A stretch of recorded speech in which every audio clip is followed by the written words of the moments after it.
Hello everyone. आज की class में हमने पढ़ना है सेकेंड एआरसी। क्यों पढ़ना है?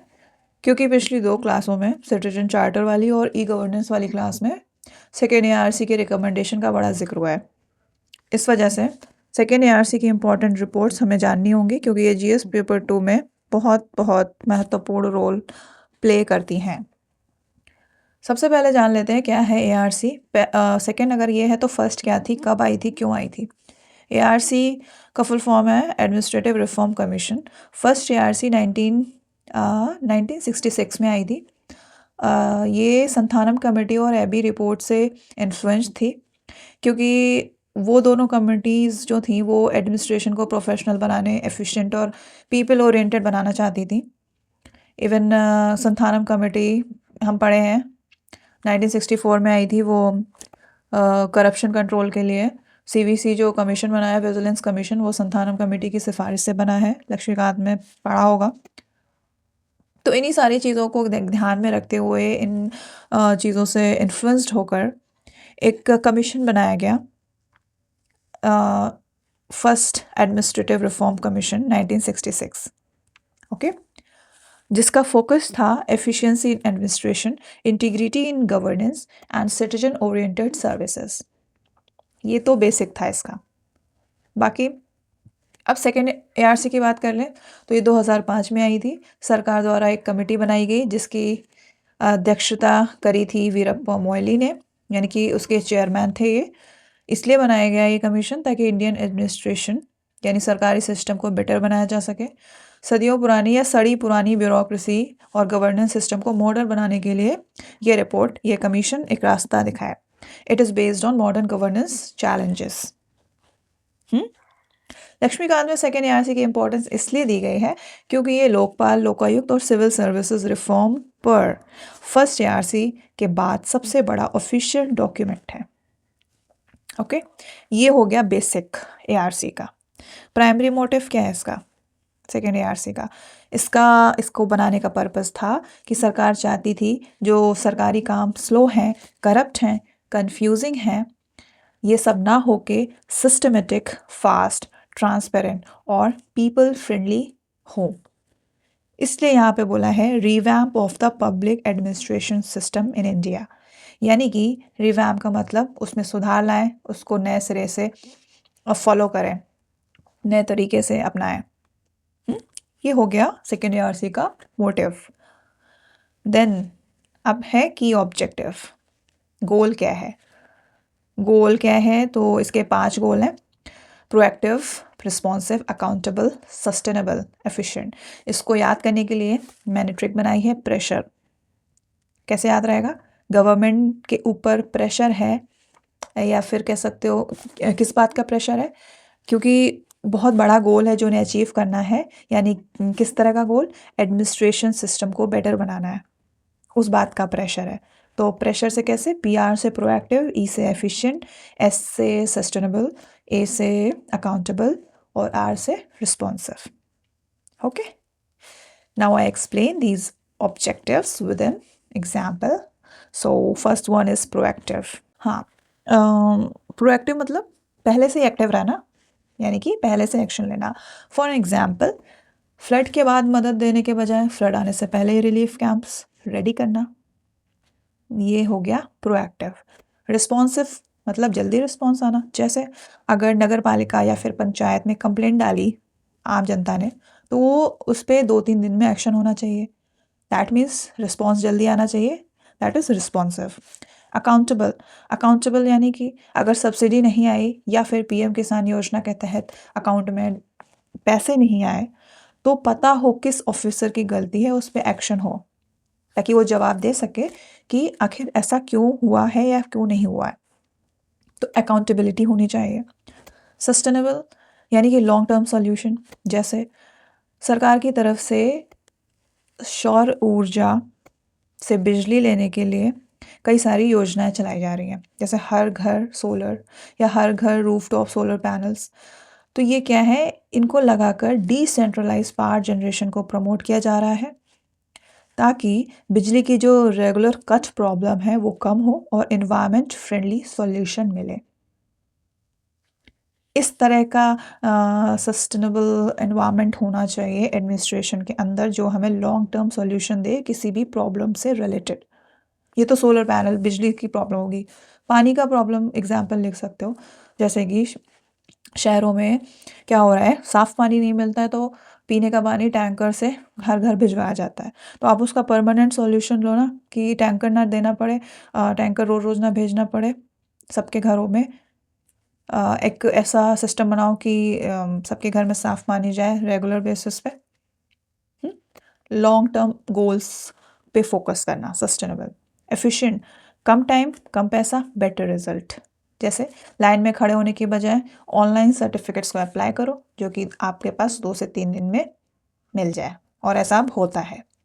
अब सर्टिफिकेट्स आप ऑनलाइन अप्लाई करो और 3 से 4 दिनों में मिल जाते हैं। समझ गए? अब गवर्नमेंट ने, यानी सरकार ने, ये कमीशन बन चुका है, ठीक है। अब सरकार बोल रही है ARC से कि तुम बताओ भाई, किस किस एरिया में रिफॉर्म्स चाहिए। तुमने कमीशन बनाया है, अब आप बताओ कि कहाँ कहाँ ज़रूरत है सुधार की। तो बस भाई, उसने भी अपने टॉपिक बता दिए कि इन इन एरियाज़ में। वैसे टोटल 15 रिपोर्ट्स हैं, लेकिन मेन मेन हमें यहाँ पर 4 पढ़नी है। बाकी अगर किसी टॉपिक में उसका किसी और रिपोर्ट का जिक्र होता है तो मैं उनको भी बताऊँगी। आज जिन टॉपिक्स की बात करेंगे वो हैं ethics and governance, RTI, citizen centric administration.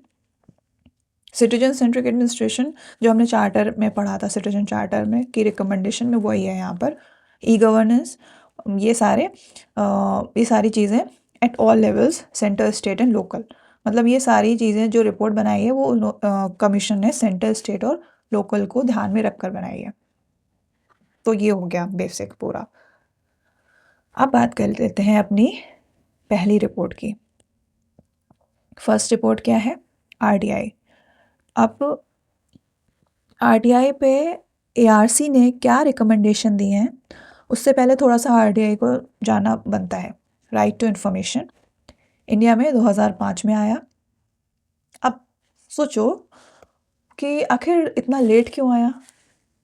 हमारा देश तो 1947 में आज़ाद हो चुका था, कॉन्स्टिट्यूशन भी अपना लिया गया था। फिर ये जनता को जानने का अधिकार वाला बात इतना दिनों बाद क्यों पता चला, क्यों इतना दिनों में बनाई? तो इसकी पीछे एक कहानी है। 1990s में राजस्थान के गांव में एक मूवमेंट चला, जो कि ये मूवमेंट एक NGO के द्वारा चलाया गया था, जिसका नाम था मजदूर किसान शक्ति संगठन। जिसकी मतलब क्यों चलाया था, वो जानना चाहता था कि जो सरकारी पैसा आया है काम के लिए वो है कहाँ, काम कहाँ हुआ है। उनकी डिमांड थी कि रिकॉर्ड्स दिखाएं, बिल दिखाएं, वाउचर दिखाएं। तो उनके पास कुछ रिकॉर्ड था ही नहीं। पर कई सारी स्कीम्स रन करती है ना सरकार, पैसा देती है, बजट पास करती है, लेकिन ज़रूरी नहीं कि वो काम हो जाए। अगर हो भी जाए, नहीं भी हो जाए, तो कोई उस पर आवाज़ नहीं उठा रहा है। लेकिन यहाँ पर एक NGO एक्टिव हुआ और उसने आवाज़ उठाई, और यहीं से आइडिया हुआ। इवन वो क्या कर रहे थे, वो सिर्फ ये जान रहे थे कि आपने इस काम के लिए पैसा लिया, आप बस रिकॉर्ड दिखा दो, हम देखना चाहते हैं कि कितना पैसा कहाँ पे खर्च हुआ है। बस यहीं से आइडिया आ गया राइट टू नो का, दैट इज़ डेमोक्रेसी का बेसिक राइट। फिर क्या हुआ, सुप्रीम कोर्ट ने सपोर्ट किया और बोला कि right to information article 19(1) clause A के तहत freedom of speech and expression का पार्ट है। मतलब बोलने का हक तभी मीनिंगफुल है जब जानकारी हो। तो ये था कि क्यों RTI कैसे आया था। ठीक, अब बात कर लेते हैं अपनी रिकमेंडेशंस की। पहली रिकमेंडेशन है पब्लिक अथॉरिटी डेफिनेशन। इसको तुम पब्लिक अथॉरिटी एक्सपेंशन भी लिख सकते हो। फिलहाल क्या कहना चाह रहा है ये कहना चाह रहा है कि पब्लिक अथॉरिटी का स्कोप बढ़ाओ। कैसे? NGO को लाओ RTI में। ARC की रिकमेंडेशन थी, जो NGOs, प्राइवेट इंस्टीट्यूशन गवर्नमेंट से सब्सटेंशियल फंडिंग लेते हैं, सब्सटेंशियल का मतलब बड़ी मात्रा में, उनको भी RTI के अंदर लाओ। क्यों? देखो NGOs में ना उनको टैक्स नहीं देना पड़ता है, अगर देना भी पड़ रहा है तो छूट मिलती है, चैरिटेबल जो NGOs होते हैं। तो इसके आड़ में ना करप्शन होता है। इस वजह से ये रिपोर्ट कहती है कि NGOs को RTI के दायरे में लाओ, ताकि NGO को जो पैसा दिया जा रहा है वो जब पता चले कि कहाँ खर्च कर रहे हैं, ये वाकई चैरिटेबल वर्क कर भी रहे हैं या फिर बस ऐसे ही ब्लैक का वाइट मनी कर रहे हैं। जैसे कि एक एनजीओ को गवर्नमेंट ने 5 करोड़ दिए स्कूल चलाने के लिए, अगर वो पैसा मिसयूज़ करे तो सिटीजन पूछ सके भाई कितना पैसा आया और कहाँ खर्च हुआ। इससे क्या होगा, ट्रांसपेरेंसी बढ़ेगी। जो सरकारी एनजीओज हैं उनको आरटीआई के दायरे में लाओ ताकि जनता जान सके भाई कहाँ कितना पैसा खर्चा कर रहे हैं। ये सरकार का क्या, जनता का पैसा है भाई, टैक्स के थ्रू गया है ना उनके पास। सेकेंड है प्रोएक्टिव डिस्क्लोजर। डिस्क्लोजर का मतलब क्या है, कोई चीज़ क्लोज है उसको ओपन कर दो। अब यहाँ पे क्या चीज़ ओपन करने की बात हो रही है, जानकारी। मतलब डिपार्टमेंट खुद से वेबसाइट पर इंफॉर्मेशन डाले, सिटीजन को आरटीआई फाइल करने की ज़रूरत ही ना पड़े। जैसे म्यूनिसपैलिटी अपनी वेबसाइट पर ऑलरेडी डाल दे कि budget details, tender list, officer का कॉन्टैक्ट, वेलफेयर स्कीम्स, बेनिफिशरीज। तो क्या है, अब सिटीजन को आरटीआई लगाने की ज़रूरत ही नहीं है क्योंकि सारी जानकारी उसके सामने है। ठीक। थर्ड है ओथ ऑफ सीक्रेसी। क्या, कैसी oath of secrecy, that is oath of transparency. ARC ने कहा ब्रिटिश टाइम का कल्चर था जहाँ पे सब कुछ सीक्रेट रखो। अब इसको बदल कर क्या होना चाहिए, मैक्सिमम इंफॉर्मेशन पब्लिक हो। जैसे पहले ऑफिस से सोचता था फाइल देना रिस्क है, अब उसको सोचना चाहिए, फाइल देना यानी इंफॉर्मेशन देना, अब उसको सोचना चाहिए पब्लिक का राइट है जानना, है ना। मतलब अब सिक्रेसी की शपथ ना लो, ट्रांसपेरेंसी की शपथ लो कि हमें जनता को सब बताना है जो उनका अधिकार है जानने का। Okay. Next is point 4, information commissioners. क्यों, क्या है मतलब इंफॉर्मेशन कमिश्नर्स का ट्रांसपेरेंट सिलेक्शन। अगर पॉलिटिकल फेवरेटिज्म से अपॉइंटमेंट होगा तो क्या होगा, आरटीआई वीक हो जाएगा। कैसे वीक हो जाएगा, सोचो, आरटीआई कमिश्नर किसी रूलिंग पार्टी के क्लोज हो, वो गवर्नमेंट के अगेंस्ट स्ट्रिक्ट डिसीजन नहीं लेगा। तब क्या होगा, भैया आरटीआई वीक हो जाएगा, वो जानकारी नहीं देगा क्योंकि वो प्रेशर में होगा। इसलिए एआरसी ने बोला कि सिलेक्शन प्रोसेस ओपन और मेरिट बेस्ड हो, किसी के जुगाड़ से ना आया हो या फिर पैसा दे के ना आया हो।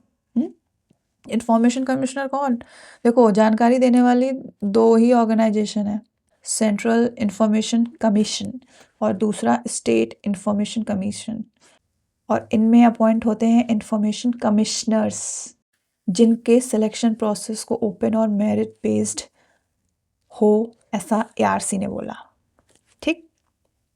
फिर ट्रेनिंग, क्या है ट्रेनिंग, क्या प्रॉब्लम आ रही है, आरटीआई फेल इसलिए हो रहा है क्योंकि ऑफिसर्स को रिकॉर्ड मेंटेन करना नहीं आता, आरटीआई का लॉ ठीक से नहीं पता है। जैसे आरटीआई फाइल किया किसी ने, उसमें लिखा है कि 2018 की रोड फाइल लाओ, अब ऑफिसर बोल रहा है मिल नहीं रही है। याद करो, एक पॉइंट याद आ रहा है, वो मिशन कर्मयोगी सरकार की तरफ से एक योजना चलाई गई है जिसका काम ही यही है ऑफिसर को ट्रेन करना बदलते वक्त के अकॉर्डिंग, बदलते वक्त की ज़रूरत के हिसाब से। आज की ज़रूरत है एआई से परिचित होना, टेक्नोलॉजी से रूबरू होना। अब क्या है, अब ऑफिसर अगर ट्रेंड नहीं होगा तो ऐसे ही फाइल ढूंढता रहेगा, लेकिन अगर उसे टेक्नोलॉजी का ज्ञान है तो वो डेटाबेस मैनेजमेंट, उसको जानकारी होनी चाहिए, फाइल्स को सॉफ्ट कॉपी में रखेगा या फिर टेक्निकल टीम से कहेगा वो फट से फाइल निकाल के देगा।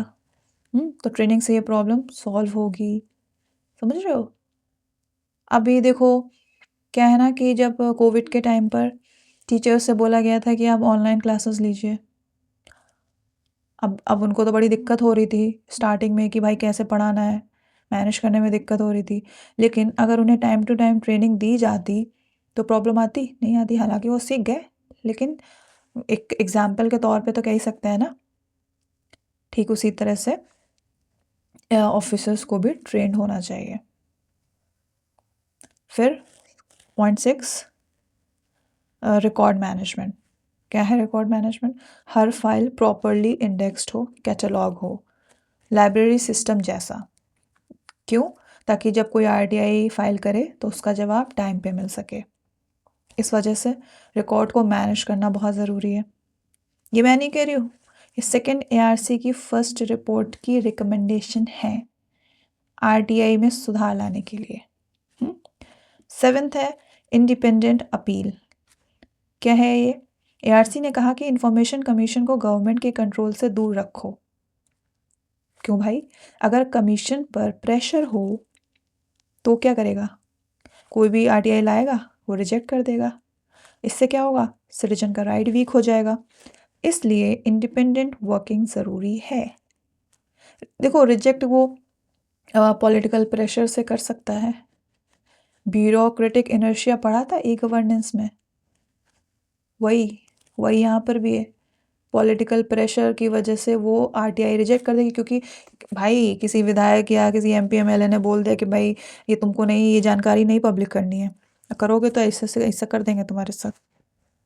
तो करेगा नहीं, बोल देगा वो, फाइल नहीं मिल रही है, रिकॉर्ड नहीं मिल रहा है, टाइम लगेगा। इससे क्या हो रहा है? आरटीआई वीक हो रहा है। इस वजह से बोला है कि इंडिपेंडेंट वर्किंग ज़रूरी है, किसी के प्रेशर या दबाव में काम नहीं करना है। और हाँ, एक चीज़ तो मैं बताना भूल ही गई भाई, हम जितनी भी रिपोर्ट्स पढ़ेंगे ना उनसे रिलेटेड केस स्टडी भी जानेंगे। तो आरटीआई से रिलेटेड केस स्टडी है एमजी नरेगा ट्रांसपेरेंसी इन 2024 2024-25 की ये केस है, जहाँ पे क्या मुद्दा था कि नरेगा में घोस्ट एम्प्लॉयज़ यानी कि नकली वर्कर्स और फंड डाइवर्जन की प्रॉब्लम बढ़ रही थी। तो इसके लिए आरटीआई ने इंटरवीन किया। हाल ही में, मतलब हाल ही में क्या, 24 में ही आंध्रा और तेलंगाना जैसे कुछ स्टेट्स में आरटीआई एक्टिविस्ट ने अटेंडेंस शीट निकाली। तब जाके पता चला, आरटीआई से पता चला कि कई लोग जो मर चुके हैं और शहर से चले गए, उनके नाम पर भी पैसे निकाल रहे हैं लोग क्या, नरेगा जो है वो प्रधान के अंडर आता है ना, प्रधान ही देता है पैसा। अब क्या हो रहा है कि वो लोग मर चुके हैं, शहर से बाहर हैं, फिर भी उनके नाम का पैसा वो खा रहे हैं। इसके बाद सरकार ने क्या किया, आरटीआई की बात सुनी और आधार बेस्ड पेमेंट सिस्टम को मैंडेटरी किया। लेकिन आरटीआई की बात सुनी मतलब जो आरटीआई एक्टिविस्ट हैं, मतलब जिन्होंने आरटीआई फाइल करी कि हमें ये जानकारी चाहिए, यहाँ पर ये चीज़ें हो रही हैं, घपला हो रहा है, इसलिए हमें जानना है कि भाई ये पैसा कहाँ जा रहा है। तो आरटीआई के एक्टिविस्ट ने फिर से चैलेंज किया कि इसे जेन्युइन गरीब जो हैं वो एक्सक्लूड हो रहे हैं। तब फिर रिज़ल्ट क्या निकला उसका, आरटीआई ने एक चेक एंड बैलेंस क्रिएट किया जिससे सिस्टम में अकाउंटेबिलिटी आए। मतलब चेक एंड बैलेंस मतलब कि power, that is authority, government के पास, ठीक है। चेक एंड बैलेंस का मतलब जो अथॉरिटी है वो गवर्नमेंट के पास होगी और कंट्रोल सिटीजन के पास होगा। इससे क्या होगा, जवाबदेहिता बढ़ेगी। ये केस स्टडी है एमजी नरेगा ट्रांसपेरेंसी इन 2024। और ऐसा तो होता है भाई, ऐसा लगभग लगभग सभी स्टेट्स में ऐसा होता होगा। हाँ, जहाँ पॉपुलेशन कम है या फिर जहाँ पर पंचायत नहीं है वहाँ नहीं होता है, लेकिन भाई जहाँ जिन जिन स्टेट्स की पॉपुलेशन ज़्यादा है वहाँ तो ये होता है। लेकिन अब नहीं होगा, क्योंकि अब ज़्यादातर चीज़ें ऑनलाइन हो चुकी हैं, बिना आधार लिंक कराए या फिर वो जब तक वो मैच नहीं होगा आपको पैसा नहीं मिलेगा। सेकंड लेते हैं हम, सेकंड केस स्टडी है, अभी अभी हाल ही की है, 2026 जनवरी सुप्रीम कोर्ट का डिसीजन आता। क्या था ये, सुप्रीम कोर्ट ने आरटीआई और अपॉइंटमेंट पर एक बड़ा स्टैंड लिया है। क्या था वो केस, था सीआईसी में वैकेंसीज के ऊपर, सेंट्रल इंफॉर्मेशन कमीशन। कोर्ट ने कहा कि गवर्नमेंट आरटीआई एप्लीकेशन का वेट ना करे, बल्कि इंफॉर्मेशन कमिश्नर की शॉर्टलिस्ट को प्रोएक्टिवली पब्लिक करे। क्या है ये चक्कर? मतलब समझ में आ रहा है कि मतलब ये किस तरह की बात हो रही है, ऊपर से तो नहीं निकल रहा है। देखो मैं बताती हूँ क्या है प्रॉब्लम। क्या थी कि जो मैंने तुम्हें बताया कि इंफॉर्मेशन के लिए 2 कमीशन होते हैं, एक सेंट्रल लेवल पर और एक स्टेट लेवल पर। तो सेंट्रल इंफॉर्मेशन कमीशन में बहुत सारी वैकेंसीज थी, लेकिन क्या हो रहा था, गवर्नमेंट अपॉइंटमेंट डिले कर रही थी। इससे क्या हो रहा था कि जो अपील्स थी आरटीआई के थ्रू वो बहुत ज़्यादा बढ़ गई थी, क्योंकि कर्मचारी कम हैं जो काम को आगे बढ़ाएं। लोग इन्फॉर्मेशन मांग रहे थे पर कमीशन ही नहीं है, तो फिर फाइल कौन देगा? इसलिए सुप्रीम कोर्ट ने कहा कि आरटीआई एक्ट का पर्पस तब फेल हो जाता है जब इंफॉर्मेशन कमिश्नर ही टाइम पर अपॉइंट ना हो। भाई जब कोई है ही नहीं तो जानकारी कौन देगा? आरटीआई सिर्फ लॉ ऑन पेपर नहीं है, उसके लिए फंक्शनल इंस्टीट्यूशन चाहिए। इस वजह से अब गवर्नमेंट के क्या एक्सक्यूज़ दे दिया भाई? गवर्नमेंट बोल रही कि जब एप्लीकेशन आएगी तब शॉर्टलिस्ट बनाएंगे। कोर्ट ने बोला नहीं भाई, गलत लॉजिक। अपॉइंटमेंट रिएक्टिव नहीं, प्रोएक्टिव होनी चाहिए। वैकेंसी होने से पहले ही प्रोसेस रेडी करो। ये सब बोला और बताया भाई गलत काम कर रहे हो तुम। क्या मतलब वैकेंसी और आरटीआई का क्या कनेक्शन है? देखो, वैकेंसी का आरटीआई से क्या लेना देना है, वो ये है कि आरटीआई एप्लीकेशंस कौन डिसाइड करता है? सीआईसी और स्टेट इन्फॉर्मेशन कमीशन डिसाइड करते हैं। अगर कमिश्नर नहीं है तो अपील पेंडिंग पड़ी रहेगी, इन्फॉर्मेशन डिले होगी, आरटीआई मीनिंगलेस हो जाएगा। तो वैकेंसी नहीं है, मतलब वैकेंसी है लेकिन निकाल नहीं रहे हैं, आरटीआई फेलियर है। यही सब है। ट्रांसपेरेंसी सिर्फ इंफॉर्मेशन देने से नहीं है, बल्कि ट्रांसपेरेंट अपॉइंटमेंट और टाइमली स्टाफिंग से भी आती है। ये थी तुम्हारी दूसरी केस स्टडी। इन शॉर्ट में कहें कि इन जनवरी 2026 the supreme court linked effective implementation of the RTI Act with timely appointment in the CIC, directing the government to proactively disclose the shortlist of information commissioners under Section 4, thereby strengthening institutional accountability. So that's all for today. बाकी की जो 3 report हैं वो हम अगली class में पढ़ लेंगे, मतलब एक एक करके with case study. Okay, till then, thank you.